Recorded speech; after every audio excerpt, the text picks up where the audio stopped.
With more than $120 billion invested in just 1 year, the metaverse was once hyped as the future of the internet. An embodied internet where you're in the experience, not just looking at it. And we call this the metaverse. However, not only have a number of metaverse companies closed their doors, and even bigger companies like Meta are seeing billions of dollars in operating losses from their Reality Labs division, but general public interest in the metaverse has seen a serious decline. So what happened?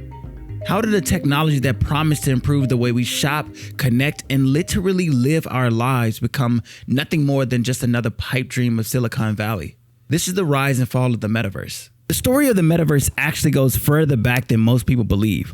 All the way back to 1838 when Sir Charles Wheatstone began the concept of binocular vision. This led to stereoscopes, a technology where you use the illusion of depth to create an image, the same technology used in today's VR headsets. However, it wasn't until the 1970s that we got a true taste of a real metaverse experience, when MIT created the Aspen Movie Map, which enabled users to take a computer-generated tour of the town of Aspen, Colorado. This marked the first time we could use VR to transport users to another place. But the term metaverse was first coined by Neil Stephenson in his book Snow Crash. But things went a little silent in the space until around 2010. When a young inventor and entrepreneur named Palmer Luckey invented the prototype for Oculus VR. One day I woke up and I realized that it's the right time. VR is finally going to finally take off, and I have something here that I can't ignore. If I let this pass me by, I'm going to regret it for the rest of my life. Fast forward to 2014, and he sold it to Facebook for $2 billion. From there, Microsoft hit the market with HoloLens, and Apple with LiDAR, giving better depth scanning for better photos and augmented reality. And in 2021, Facebook would even make the bold move to change its name to Meta, signifying its big bet on the new frontier of the internet. The plan was bold and simple. A virtual reality where people lived as avatars. Instead of scrolling screens, we live inside immersive 3D spaces. And the world took notice. Wall Street analysts called it a $1 trillion opportunity. Tech companies scrambled to announce their own projects. Microsoft promised holographic meetings. Nike sold digital sneakers. Even governments began testing virtual land. And it worked. At least at first. By 2022, land in platforms like Decentraland and The Sandbox was selling for millions of dollars. And games like Roblox built an economy with millions of creators. I mean, this thing got crazy, and the hype machine went into overdrive. And investors poured billions into making it happen. For Meta, the cost was massive. The company invested more than $10 billion in a single year. Zuckerberg called it the next big bet. Not only was the metaverse marketed as revolutionary, it was portrayed as inevitable. Some reports claimed it could reach 5 billion users by 2030. The metaverse became one of the hottest words in business. But by late 2022, the cracks began to show. VR headsets were bulky, expensive, and uncomfortable. Avatars looked cartoonish. And outside of gaming, most people didn't see a reason to join. For me, I remember being in the metaverse and being bored after like 30 minutes. And it wasn't just the technology that was taking a hit. It was the economy around the metaverse that began collapsing as well. Virtual land prices crashed by more than 90%. NFT sales dried up, and many platforms became non-existent. Meta's Horizon Worlds had fewer than 200,000 monthly users, even though they initially aimed to reach 500,000 monthly active users. Even employees reportedly avoided using it.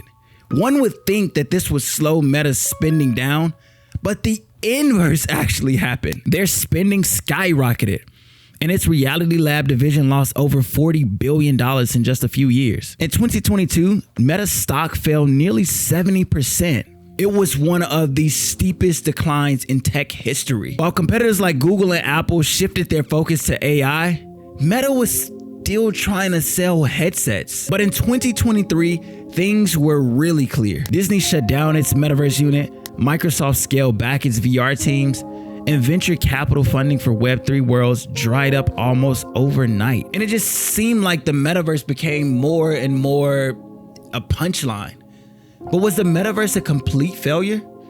Not exactly. Behind the hype, the technology remains.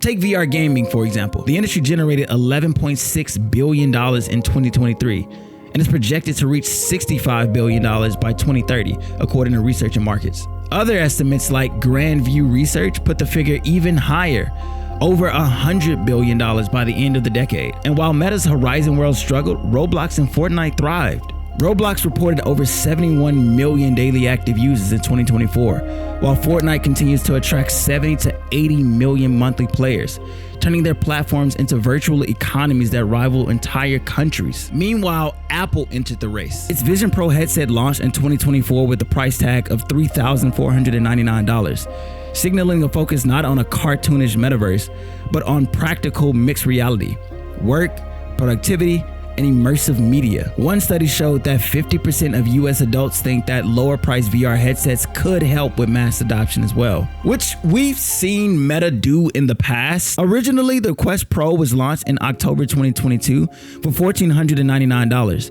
It didn't sell very well at that price point, so they dropped the price to $999 in March 2023.